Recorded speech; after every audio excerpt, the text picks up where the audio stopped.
Mr. Secretary, do you believe that all of us have a responsibility to elevate our rhetoric and to denounce anti-Semitism and anti-police rhetoric in this country so that Jewish Americans and police officers can be safer? Congressman, I do. Thank you, and I yield back. That was quite entertaining from someone that had a sexual relationship with a Chinese spy, and everyone knows it. But I thanks move for to take her entertaining words us. down.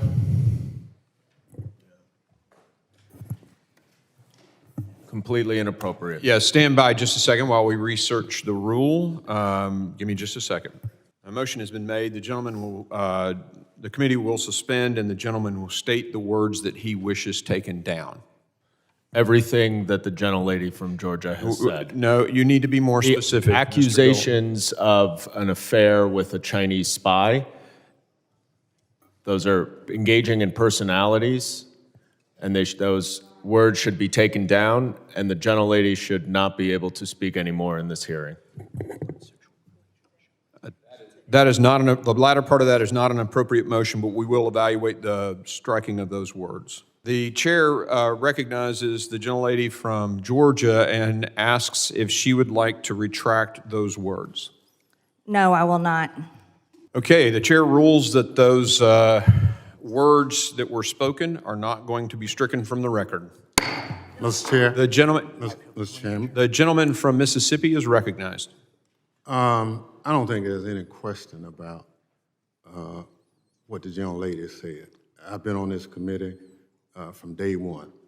We've never had an accusation made of any member like that. And I'm appalled at it. We all ought to be embarrassed at it. We are a better committee than what the gentlelady is trying to make of this committee. So I appeal the ruling of the chair. The ruling of the chair has been appealed. Mr. Chairman, a point of order. Yep. Right over here.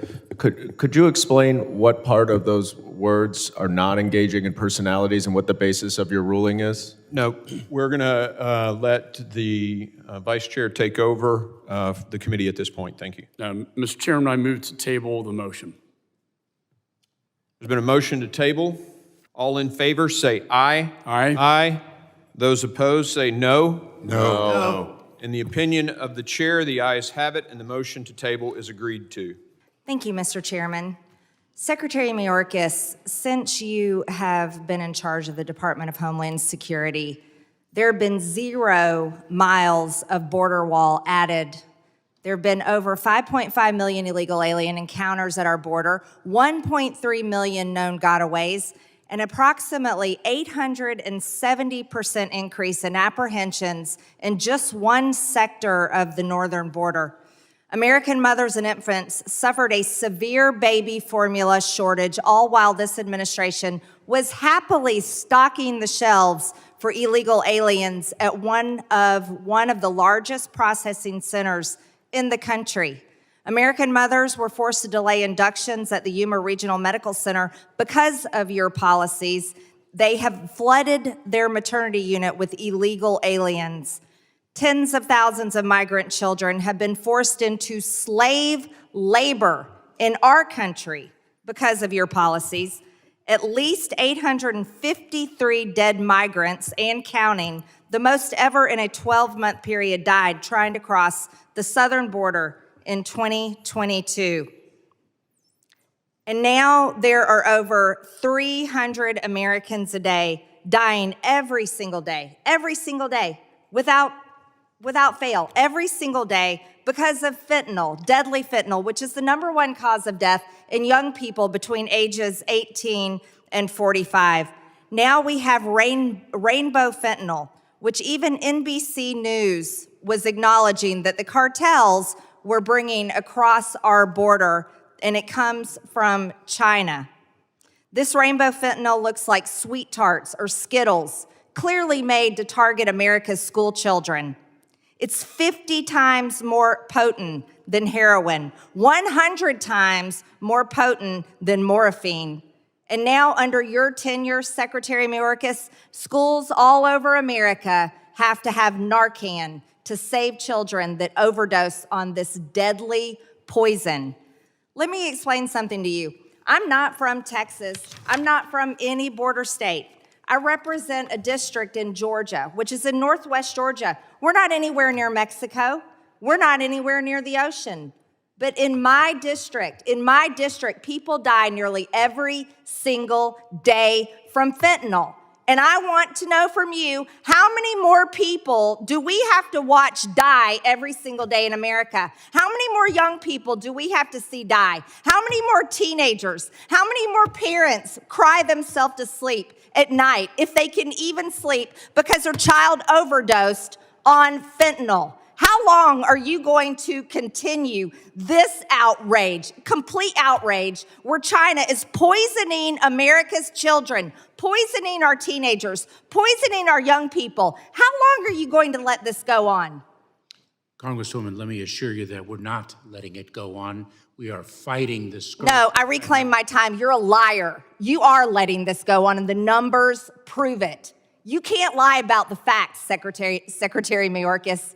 While you live in denial and sit over there with this attitude that you're doing everything right, you are killing Americans with your policies. And that is a fact. Your policies are killing people, over 300 Americans a day, over 300, and it's outrageous. Let me ask you another question. We talk about charity.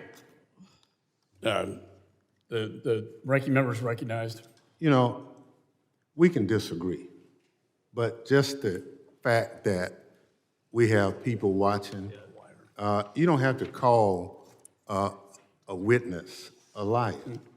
And I just, Excuse me, does the ranking member have a point of order?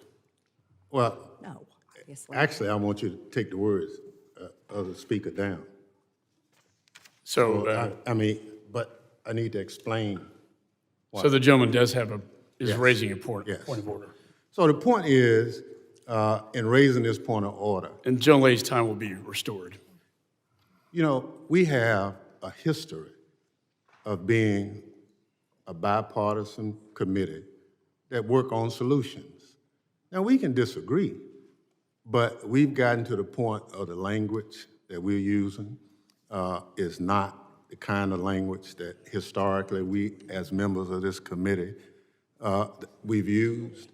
And again, I just think in the interest of civility of this committee, I would implore all of the members that I understand the strength and concern, but you know, there's a way that we ought to conduct ourselves.